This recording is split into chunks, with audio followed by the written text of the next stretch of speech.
कथा उपनिषद संस्कृत कठोपनिषद या कठ उपनिषद मुख्य प्राथमिक उपनिषदों में से एक है जो कृष्ण यजुर्वेद के काठ स्कूल के अंतिम 8 छोटे खंडों में सन्निहित है।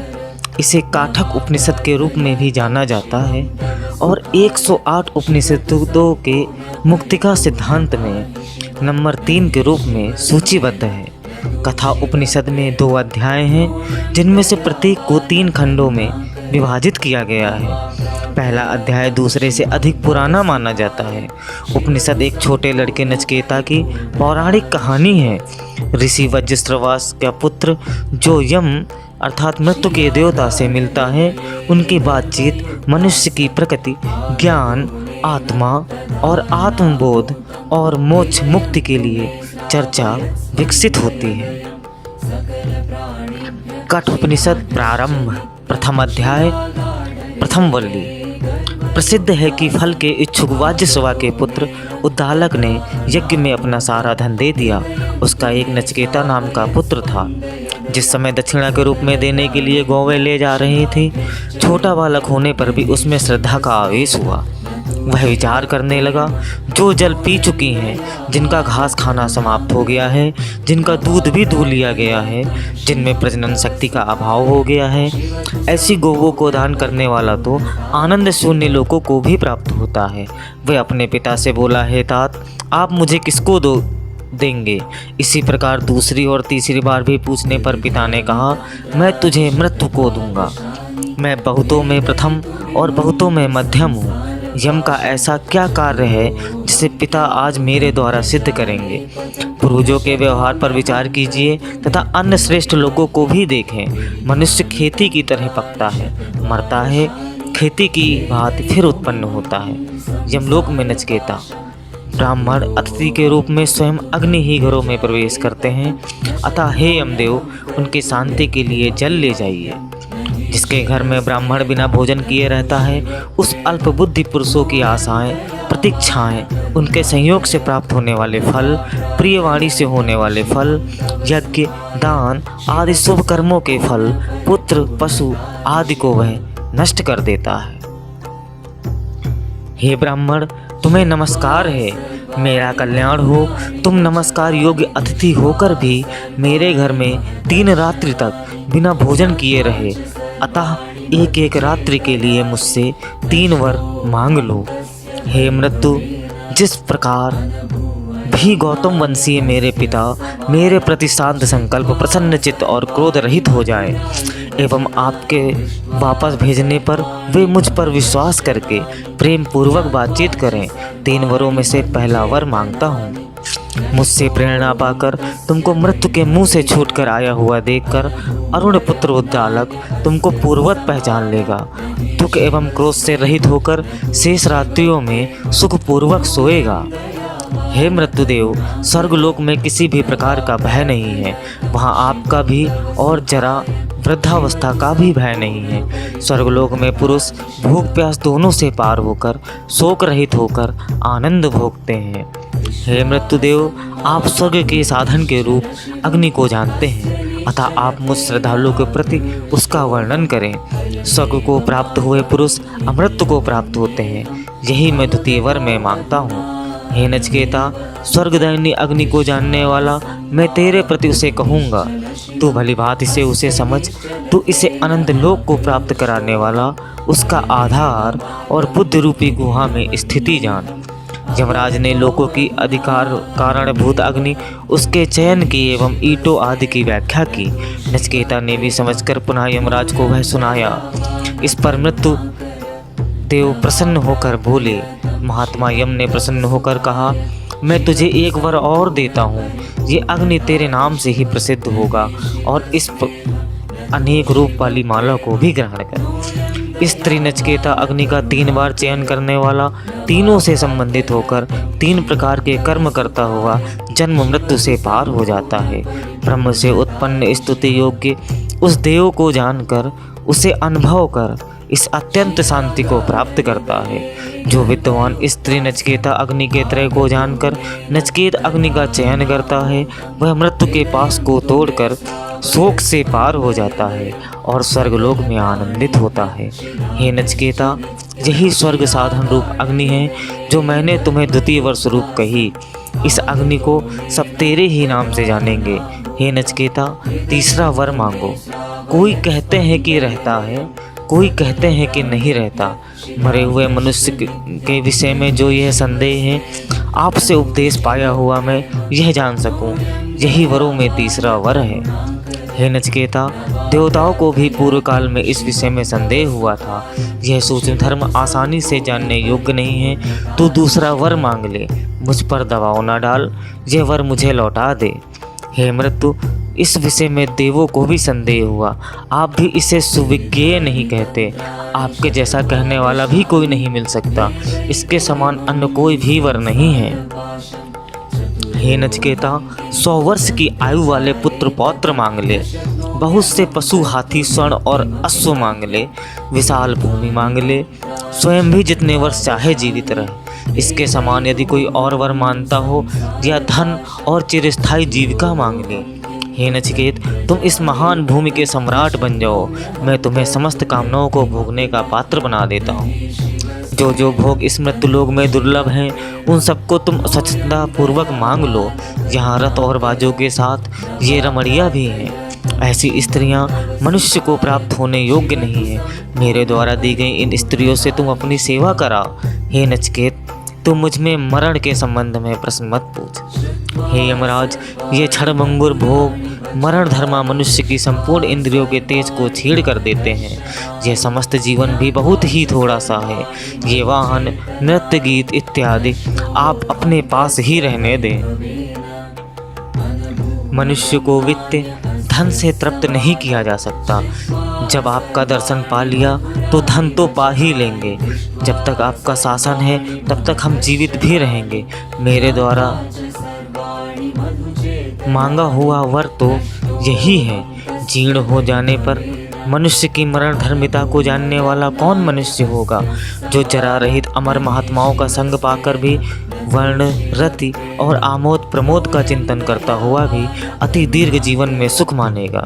हे मृत्युदेव, जिस महान परलोक संबंधी विषय में यह शंका है, उसके विषय में जो भी निश्चित है वह हमसे कहिए। यही जो गूढ़ता में प्रविष्ट हुआ वर है, इससे अन्य नचिकेता और कोई और वर नहीं मांगता है। द्वितीय वल्ली, श्रेय अलग है और प्रिय अलग है। भिन्न भिन्न प्रयोजन वाली ये दोनों ही पुरुष को बांधते हैं। दोनों में से श्रेय को ग्रहण करने वाला कल्याण को प्राप्त होता है। प्रिय का वर्ण करने वाला यथार्थ से पतित हो जाता है। श्रेय और प्रिय दोनों ही मनुष्य के समक्ष आते हैं। धीर पुरुष दोनों के स्वरूप पर विचार करके उन्हें पृथक पृथक समझता है। वह धीर पुरुष प्रिय की अपेक्षा श्रेय का ही वर्ण करता है। मंदबुद्धि पुरुष योगक्षेम के निमित्त से प्रिय का वर्ण करता है। हे नचिकेता, तूने प्रिय और प्रिय रूप भोगों का चिंतन कर उन्हें त्याग दिया है। उन्हें संपत्ति रूप श्रृंखला के बंधन को तू प्राप्त नहीं हुआ है, जिसमें बहुत से मनुष्य फंस जाते हैं, जो कि अविद्या और विद्या रूप से जानी जाती है। ये दोनों परस्पर विपरीत और भिन्न भिन्न फल देने वाली हैं। तुझ नचिकेत को मैं विद्याभिलाषी मानता हूँ, क्योंकि बहुत से लोग भी तुझे नहीं लुभा सके। अविद्या के भीतर स्थित होकर स्वयं को धीर और पंडित मानने वाला मूढ़ पुरुष नाना योनियों में उसी प्रकार भटकते रहते हैं, जिस तरह अंधे के नियंत्रण में अंधे। धन से मोहित हुए और प्रमादी उस अज्ञानी को परलोक साधन नहीं सूझता। यही लोक है, परलोक नहीं, ऐसा मानने वाला बार बार मेरे वश को प्राप्त होता है। जो बहुतों को सुनने के लिए भी उपलब्ध नहीं है, बहुत जिसे सुनकर भी नहीं समझते, उसको कहने वाला भी आश्चर्य रूप है। उसको प्राप्त करने वाला अति कुशल है, और उस कुशल द्वारा उपदेश किया हुआ उसका ज्ञाता भी आश्चर्यमय है। साधारण बुद्धि वाले मनुष्य के द्वारा कहे जाने से या बहुत चिंतन करने से वह सहज ही समझ आ जाए, ऐसा नहीं है। अन्य किसी पुरुष के कहे जाने से वहाँ गति नहीं होती। वह अत्यंत सूक्ष्म से भी सूक्ष्म है, वह तर्क से परे है। हे प्रिय, ज्ञान के निमित्त किसी ज्ञानी द्वारा कही गई ये बुद्धि तर्क से प्राप्त नहीं होती। जिसे तुमने पाया है तू सचमुच ही सत्य को धारण करने वाला है। हमें तेरे समान ही प्रश्न करने वाला प्राप्त हो। मैं जानता हूँ यह कर्म फल रूप निधि अनित्य है। अध्रुव तत्व से उस ध्रुव तत्व की प्राप्ति नहीं हो सकती। तब मेरे द्वारा नचिकेत अग्नि का चयन हुआ। उन अनित्य द्रव्यों से ही नित्य को प्राप्त हुआ हूँ। हे नचिकेता, तुमने भोगों से व्याप्त जगत की प्रतिष्ठा को, यज्ञ के अनंत फल को, निर्भयता की अवधि को, स्तुत्य और महती प्रतिष्ठा को, जिसका वेद भी ज्ञान करते हैं, उसे धैर्यपूर्वक त्याग दिया है। तुम बुद्धिमान हो। कठिनता से दिख पड़ने वाले, गूढ़ता में अनुप्रविष्ट, हृदय रूप गुहा में स्थित, गहनता में रहने वाले उस पुरातन देव को धीर पुरुष आध्यात्म योग की प्राप्ति द्वारा जानकर हर्ष और शोक को त्याग देता है। जो मनुष्य इसे सुनकर विचार करके और भली भांति ग्रहण कर उस सूक्ष्म और धर्ममय आत्म तत्व का अनुभव कर लेता है, वह इस आनंद स्वरूप को पाकर आनंद में ही मग्न हो जाता है। मैं मानता हूँ कि तुझ नचिकेता के लिए उसका द्वार खुला है। यह जो धर्म से भी अन्य है, अधर्म से भी अन्य है, इस कार्य कारण से भी परे है, भूत और भविष्य से भी परे है, ऐसा जिसे आप जानते हैं वह मुझसे कहिए। संपूर्ण वेद जिस पद का प्रतिपादन करते हैं, समस्त तप जिसकी प्राप्ति के साधन है, जिसको चाहने वाले ब्रह्मचर्य का पालन करते हैं, उसे संक्षेप में कहता हूँ। ओम ही वह है। ये अक्षर ही ब्रह्म है, ये अक्षर ही पर है। इस अक्षर को जानकर ही जो जिसको चाहता है वह उसका हो जाता है। यही श्रेष्ठ आलम्बन है, यही पर आलम्बन है। इस आलम्बन को जानकर पुरुष ब्रह्मलोक में महिमान्वित होता है। यह ज्ञान स्वरूप ना तो जन्मता है, ना मरता है, ना किसी अन्य कारण से हुआ है, ना स्वतः ही हुआ है।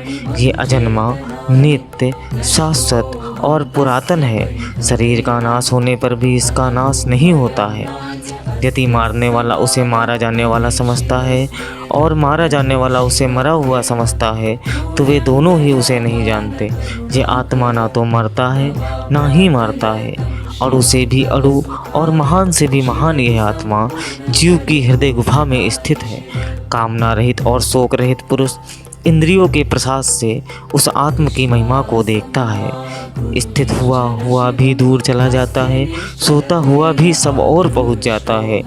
उस मत से युक्त और मत से रहित देव को मुझसे अन्य कौन जानने में समर्थ है। अस्थिर शरीरों में रहकर भी शरीर रहित हुआ स्थित है। उस महान सर्वव्यापी आत्मा को जानकर धीर पुरुष शोक नहीं करते हैं। यह आत्मा ना प्रवचन से, ना बुद्धि से और ना बहुत सुनने से ही प्राप्त हो सकता है। जिसको यह स्वीकार कर लेता है उसके द्वारा ही प्राप्त किया जा सकता है। उसके प्रति वह आत्मा अपने स्वरूप को प्रकट कर देता है। जो दुश्चरित से निवृत्त नहीं हुआ, जिसका चित्त शांत नहीं हुआ और समाहित नहीं है, जिसका मन अशांत है, वह प्रज्ञावान होने पर भी इसे प्राप्त नहीं कर सकता है। जिसके ब्राह्मण और क्षत्रिय दोनों ही भोजन हैं, यह मृत्यु भी जिसके लिए अपसेचन है, वह जहाँ है, जैसा है, उसे कौन जान सकता है। तृतीय वल्ली। शुभ कर्म फल स्वरूप उस लोक में रित का पान करते हुए बुद्धि रूपी गुहा में प्रविष्ट परम स्थान में वे दो छाया और धूप के समान हैं, ऐसा ब्रह्मवेता कहते हैं। पंचाग्नि संपन्न गृहस्थ और 3 नचिकेता अग्नि वाले भी यही कहते हैं। जो याचकों के लिए सेतु समान है, उस नचिकेत अग्नि को और उस पार जाने की इच्छा रखने वाले लोगों के लिए अभय रूप किनारा है। उस परम ब्रह्म को जानने में हम समर्थ हों। आत्मा को रथी जानो और शरीर को रथ, बुद्धि को सारथी जानो और इस मन को लगाम। इंद्रियां घोड़ों के समान हैं, विषय उन घोड़ों के विचरने के मार्ग हैं। इंद्रियों और मन के साथ युक्त हुआ आत्मा ही भोगता है, ऐसा ही मनीषी कहते हैं। जो विवेकहीन सदा ही संयत मन से अयुक्त रहता है, उसकी इंद्रियां सारथी के दुष्ट घोड़ों की भांति ही वश में नहीं रहती। जो विवेकी सदा संयत मन से युक्त रहता है, उसकी इंद्रियां सारथी के अच्छे घोड़ों की भांति ही वश में रहती हैं। जो विवेकहीन सदा ही असंयमित तथा अपवित्र मन से रहता है वह उस पद को प्राप्त नहीं कर सकता, अपितु संसार को ही प्राप्त हो जाता है। जो विवेकी सदा संयमित तथा पवित्र मन रहता है वह उस पद को प्राप्त हो जाता है जहाँ से फिर नहीं जन्मता। विज्ञान अर्थात बुद्धि जिसकी सारथी है तथा मनरूप लगाम जिसके वश में है वह नर संसार से पार होकर विष्णु के उस परम पद को प्राप्त हो जाता है। इंद्रियों की अपेक्षा उनके विषय श्रेष्ठ हैं और विषयों से मन श्रेष्ठ है, मन से बुद्धि श्रेष्ठ है और बुद्धि से भी वह महान आत्मा श्रेष्ठ है। महस से परे अव्यक्त और अव्यक्त से भी परे श्रेष्ठ पुरुष है, पुरुष से परे कुछ नहीं, वह पराकाष्ठा है, वही परम गति है। यह आत्म तत्व सभी भूतों में छुपा हुआ भी प्रत्यक्ष नहीं होता। सूक्ष्मदर्शी पुरुष सूक्ष्म और तीक्ष्ण बुद्धि द्वारा उसे देखते हैं। बुद्धिमान वाक को मन में विलीन करें, मन को ज्ञानात्मा अथवा बुद्धि में लय करें, ज्ञानात्मा बुद्धि को महत में विलीन करें और महातत्व को उस शांत आत्मा में लीन करें। उठो जागो, श्रेष्ठ पुरुषों द्वारा उस बोध को प्राप्त करो। ज्ञानी उस मार्ग को छुरे की तीक्ष्ण और दुस्तर धार के जैसा ही बताते हैं, जो शब्द रहित, स्पर्श रहित, रूप रहित, रस रहित और गंध रहित है, अविनाशी, नित्य, अनादि, अनंत है, महान से भी परे और ध्रुव है। उसे जानकर पुरुष मृत्यु के मुख से छूट जाता है। नचिकेता के प्रति मृत्यु द्वारा कहे गए इस सनातन उपाख्यान को कहकर और सुनकर बुद्धिमान पुरुष ब्रह्मलोक में महिमान्वित होते हैं। जो पवित्रता पूर्वक इस परम गुह ज्ञान को ज्ञानियों की सभा में और श्राद्ध काल में सुनता है वे अनंत फल के लिए योग्य होते हैं, अनंत फल को प्राप्त करते हैं। द्वितीय अध्याय, प्रथम वल्ली। स्वयंभू परमात्मा ने इंद्रियों को बहिर्मुखी ही बनाया है, इसलिए मनुष्य बाहर की ओर देखता है, अंतरात्मा को नहीं देखता। कोई धीर पुरुष ही अमृत की इच्छा करता हुआ चक्षु आदि इंद्रियों का संयम करके उस प्रत्यय आत्मा को देखता है।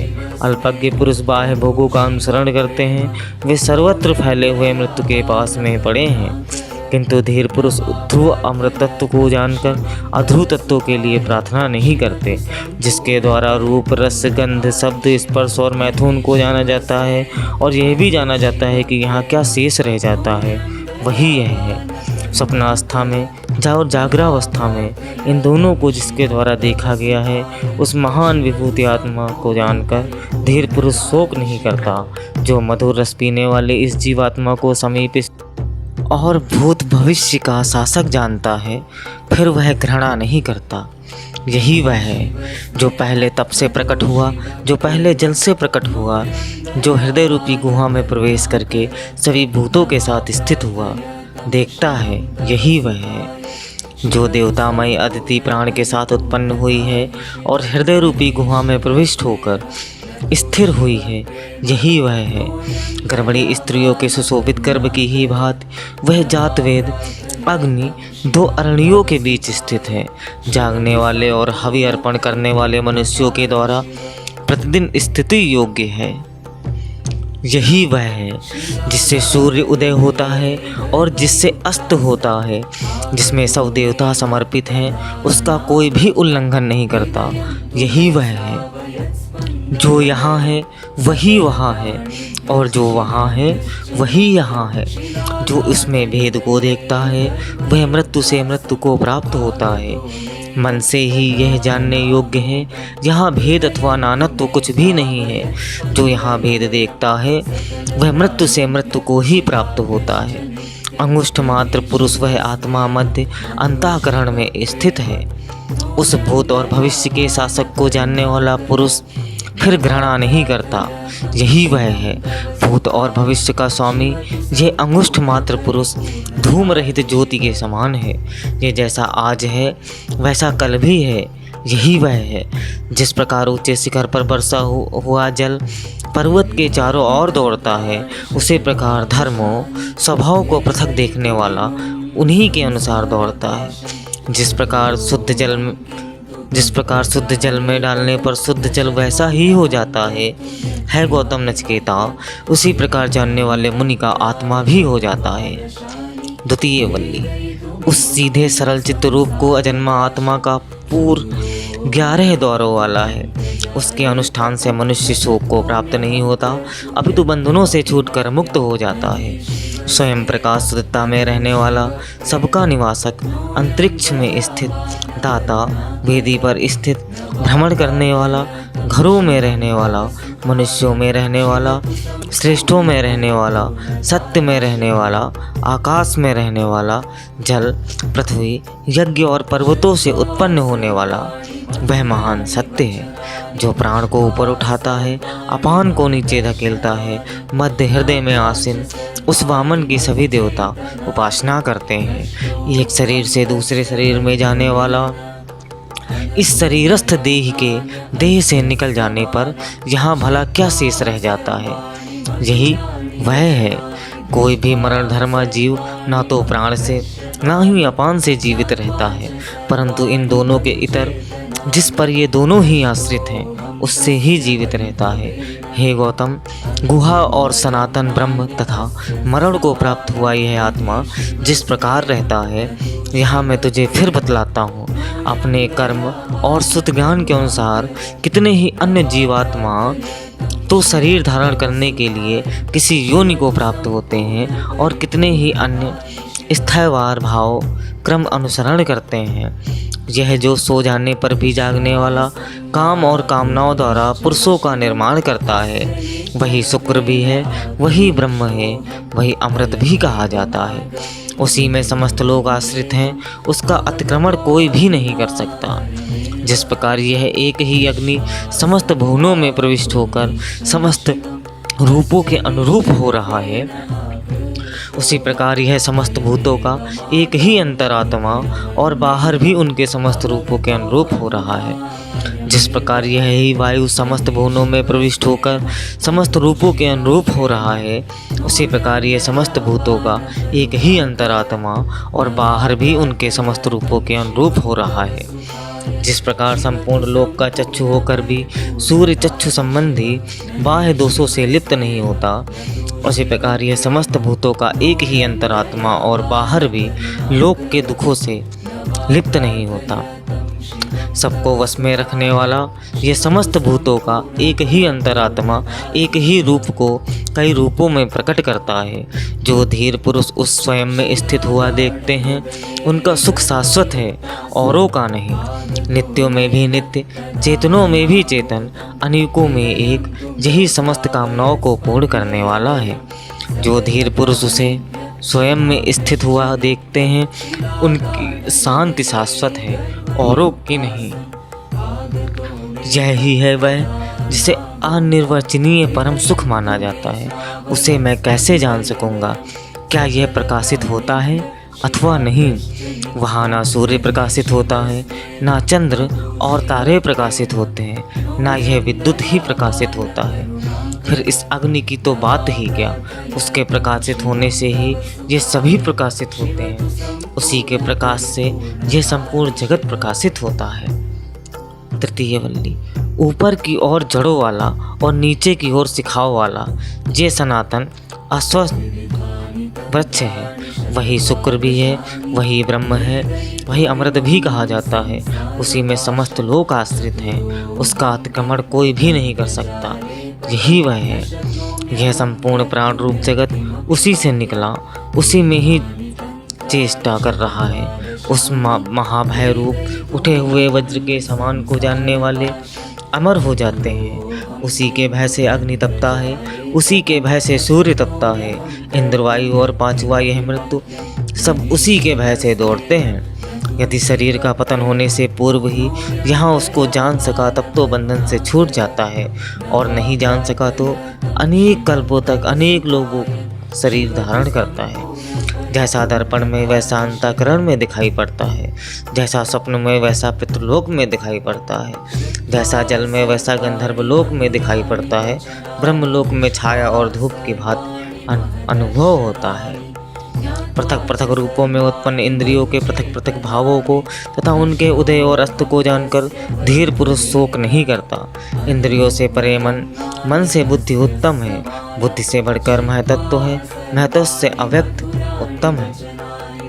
अव्यक्त से भी परे पुरुष सर्वव्यापक एवं अलिंग है। उसे जानने वाला जीवात्मा मुक्त हो जाता है और अमृत को प्राप्त होता है। इसका रूप दृष्टि में नहीं ठहरता, चक्षुओं से इसे कोई नहीं देख सकता। मन, हृदय और बुद्धि के द्वारा अनुभव में आता है।